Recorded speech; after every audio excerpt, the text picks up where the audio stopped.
Hi everyone and welcome back. I'm author Liz Tolsma. This is Baking by the Book. I have another fabulous book for you and another absolutely terrific recipe. So today we're going to be making Liliana's Empire Biscuits from the book 100 Crickets Singing by Cathy Gohlke. Now, when I asked Cathy what her favorite recipe was from the book, because there are quite a few, and in the description box, I will link to the page where she has all the recipes from this book. But I asked Cathy which was her favorite recipe, and she said blackberry pie. And I went and I looked at the price of blackberries in the grocery store. This is not the time of year to be making blackberry pie. Not here anyway. I can't afford that many blackberries. That was crazy. But if it's blackberry season by you, I highly recommend that you check that out, or if you have some stashed away in your freezer or something, a good idea to check that one out. It sounds absolutely fantastic. So she said her second favorite recipe was Liliana's Empire Biscuits.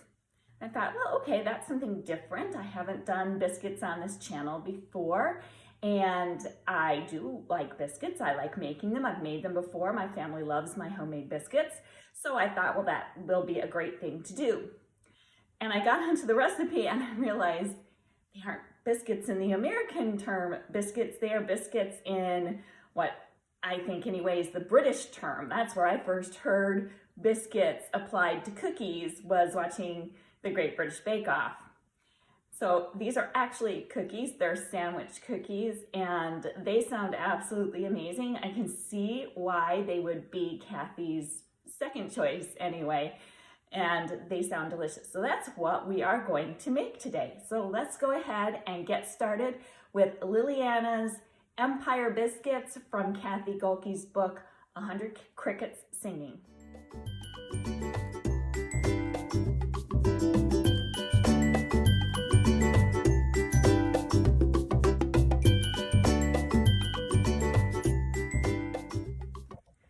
So this recipe is super simple. I had to read the directions a few times to make sure that I had it correct. First of all, I have the oven preheating to 350 degrees. And then I have 4 sticks or 2 cups of butter that's softened. And to that, I'm going to add 1 cup of granulated sugar. And then I'm gonna mix that all up until that's nicely creamed.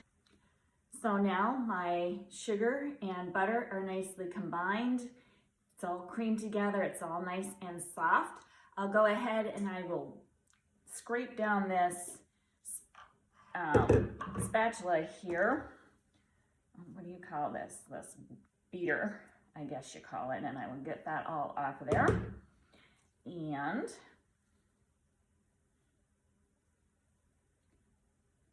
that off. All right. It's nicely creamed, but it's still a little bit sticky. Okay. And I'll put this back on my KitchenAid, which is my very favorite kitchen tool of all time. I don't know how I managed to cook or bake before I had my KitchenAid mixer. I love it so much. Okay, so I have it all put back together, all ready to go. And then I have 4 cups of sifted all-purpose flour. Most all-purpose flour comes already sifted, so you probably don't have to worry about that. I think this is kind of an old recipe. The book is set in the 1940s, so that's probably where it comes from. But I'm going to very slowly add the 4 cups of flour into the butter mixture. If I don't add it slowly, I will have flour all over my kitchen. I speak from experience. So here we go, adding the 4 cups of flour into here, a little bit at a time. I'm still getting a little bit of powder rising up here as I do this. I guess that's normal.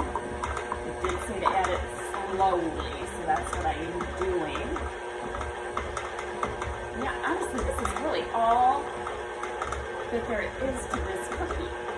I'm just amazed myself that that's all there is to it. So we'll just keep adding the flour here. I can see it getting incorporated into the butter and sugar mixture. adding the last little bit of flour into the mixture. I can hear my mixer is working a little bit harder, so I know it's getting stiff. And don't worry if you don't have one of these really nifty KitchenAids. You can beat it by hand, or you can use a hand mixer. Either way works great, but like I said, I love this little gem. It saves me time and a lot of effort. It makes baking really easy on me. Best Christmas gift I ever got from my mom. All right, so I think that's all incorporated. So we'll turn this off. Okay, much better. And we are now going to pull this out of here.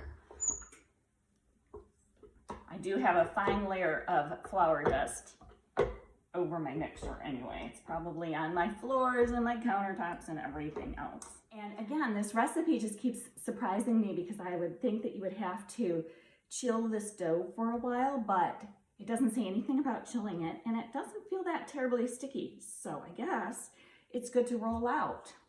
I divided it in half just to make it a little bit easier to roll. And I'm just gonna sprinkle a little flour on here to keep it from sticking. Make a nice, I'm gonna use extra flour on the rolling pin here. I'm gonna make a nice round. It won't stay round. I like to think that it will, but it won't. Okay. It starts life round anyway, or roundish. That doesn't make a difference.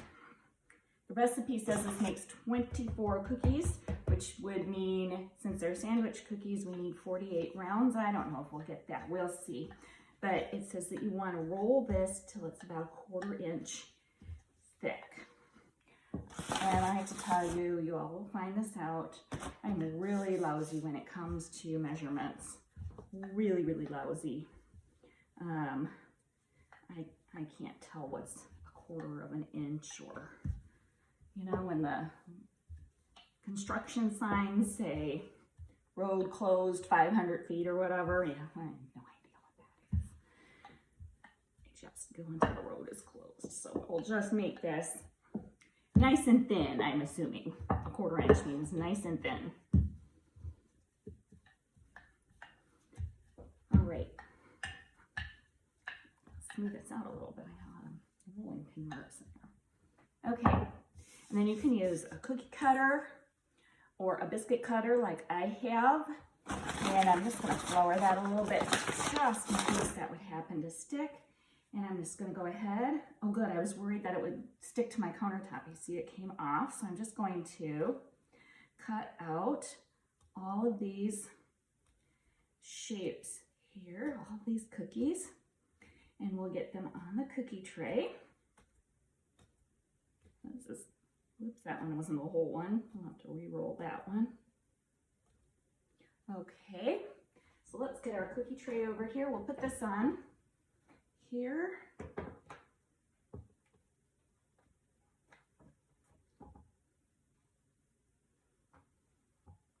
I don't know how much these are going to spread, so I want to be careful of that. Sorry, just looking for a little spatula or something to lift these off of here with. There we go. That's the one that's not perfectly round. I know we want to do these so that they're even and uniform. How many do I have on this sheet? That's 12 on here now. So I have 12 on the sheet ready to go in. This cookie cutter, or this biscuit cutter, is kind of nice because it has sort of a, you can tell, it has sort of a fluted edge on it. Oops. And so this is going to make some really pretty cookies. And I will put these into a 350-degree oven for 8 to 10 minutes. My oven, I like to split the difference. We'll see what it looks like at 9 minutes. In they go. Okay, so I'm still working on those cookies, getting them all baked up. I got way more than 48 cut out, so we're gonna have lots to go. But while I'm doing that, first of all, I wanna show you, I had to try these. I'm gonna break it open. I don't know how well it's gonna show up. Oh, I think you can see that. Look how flaky these cookies are. I guess I see now where they get the word biscuit from, why they call them biscuits, because they're just as flaky as a biscuit. They are really, really nice cookies. They're kind of plain because there's nothing in them, but we're gonna really deck them out and make them something special. That's what the rest of it is for. But if you just added like some orange zest or lemon zest to this, or some almond extract or something like that, it would be a really good, just basic cookie. So simple and easy, and just, I can't tell you how flaky these things are. They are great. Well, speaking of something that's great, that is 100 Crickets Singing by Cathy Gohlke, and that's the book that this recipe comes from. And let me tell you a little bit about it. I absolutely loved this book. Now, I love anything Cathy Gohlke writes. She's fantastic. But this one, just, she really hit it out of the park. It's dual time, so it's set both in 1944 and in 1860s during the Civil War. So we have World War II and a Civil War going on. In the World War II period, Celia Perry is living in this old estate, and there's a violent windstorm that knocks a tree down, and it reveals a secret room in the house. And Celia finds something that she thinks might be able to help her friend, Marshall, who is overseas in France fighting in World War II. And in the Civil War timeline, Minnie Belvedere is running this estate, the same house that Celia lives in, after her mother's death. Her brother is clinging to his Union sympathies, while her younger brother is very hot-headed and is heavily getting involved with the South. Things are really precarious for her, and she's working very hard and risking her life in order to free the slaves that are on her property, which is something that her father wanted done before he died, but that never happened.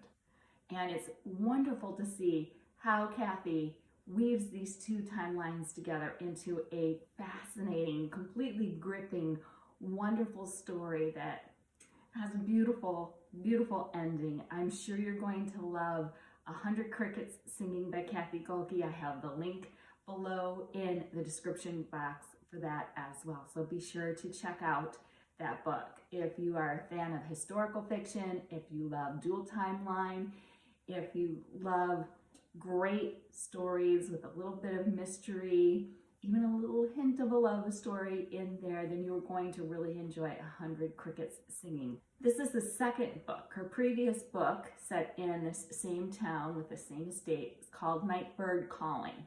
But you don't have to have read that first in order to be able to understand 100 Crickets Singing. You don't at all. You can start with 100 Crickets Singing, which would be perfectly fine, a great place to start. But you'll also want to check out Nightbird Calling, and I'll also have a link for that in the description box, so be sure to check that out as well. Back to baking cookies. I'll see you in a little bit. So I'm all done with baking the cookies. They are all cooled, and we are ready to assemble and then taste their deliciousness.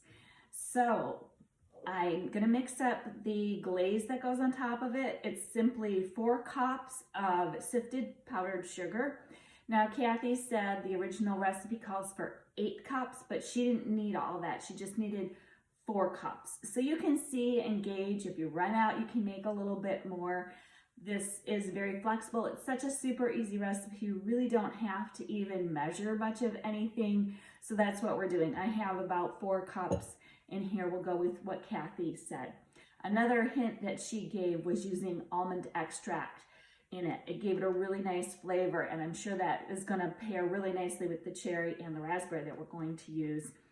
And so I'm going to do the same thing she did. I love almond flour, so I'll put maybe about a teaspoon in there. So I don't know. I'm not measuring, just a little bit of almond extract. I can smell that almond. Oh, I just love that. Okay, and then a little bit of milk. Of course, I ran out of regular milk, so we have some coconut milk here. I hope that is going to taste okay with it, that it's not too strong. That's what it's like in my household. I very often go to the refrigerator and find that I don't have things. So I'm gonna just mix this up till it's a a fairly thin consistency. I don't want it to be super thick.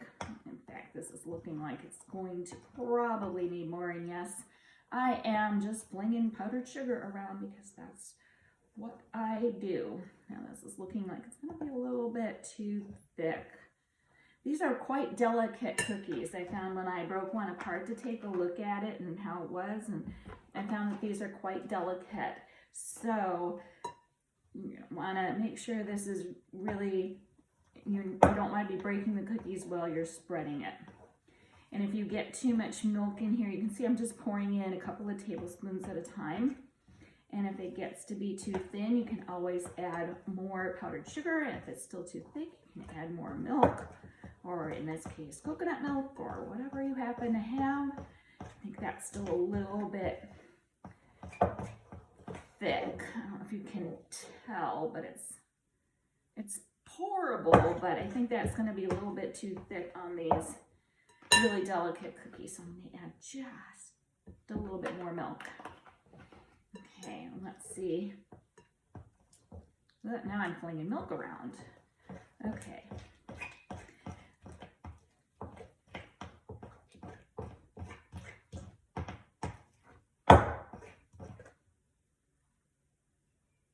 That's a little bit better.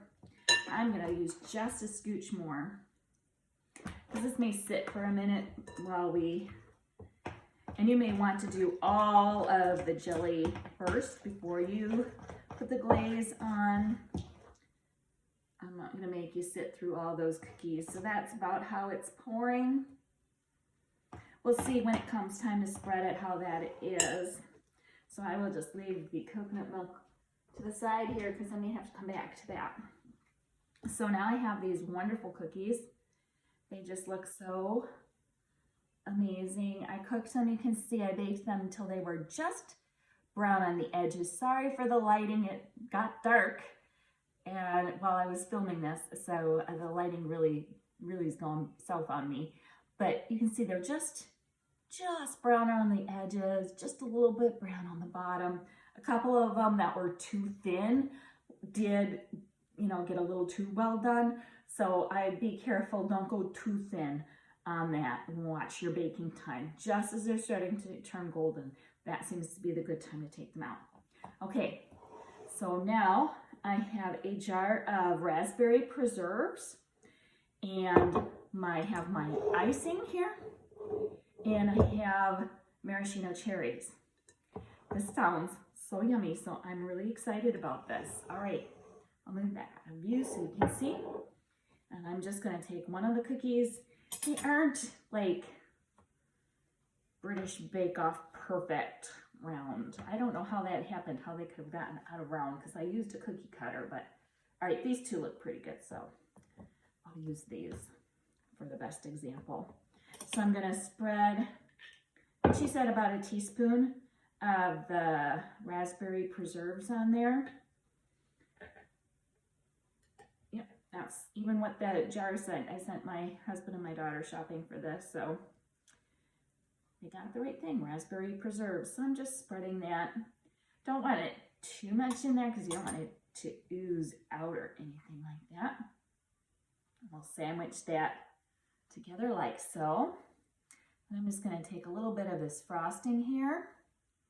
And I'm just going to, I can't see what I'm doing. I think I have too much on there already.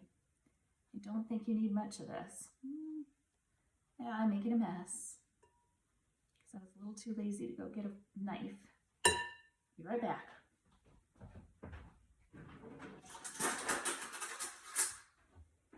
Okay, now we have a knife.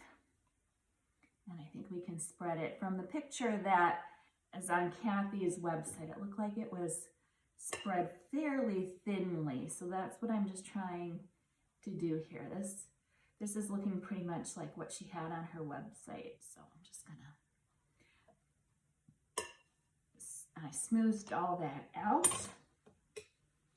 And I'm gonna pop a maraschino cherry on top. Oh yeah. Who doesn't love maraschino cherries? I mean, they're so good. You wanna do that when the frosting is still wet and smoothable so that it gets on there. And then as that frosting dries and hardens, then that will stick in there really good. Okay, I'm not going to wait for it to harden or anything. I'm going to take a taste and see what this is like.